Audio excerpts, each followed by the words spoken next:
görüşmelerine başlıyoruz. Hevdîtinên pêşnûma Zagûna Çarçûvê li Komisyona Wezareta Karê Hindir a li Parlamentoya Tirkiye dest pê kirin. Hemen dinleyeceğim sizi.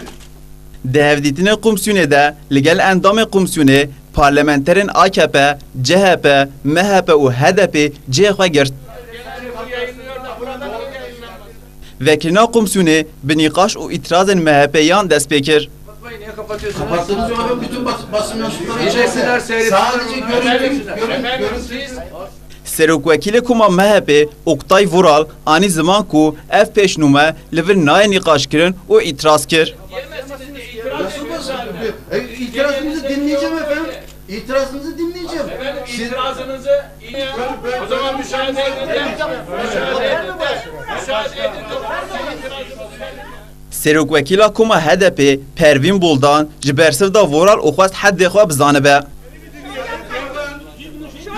Sayın Başkan, sabır gösteriyor. Sabır gösteriyor, saygı gösteriyor ama susturuyor. Burada terör estiremezler. Sayın Milletvekili terör estiremez. Mecliste terör estiriyorsunuz. Mecliste terör estiriyorsunuz. Allah Allah, nasıl komisyon başlayamıyor?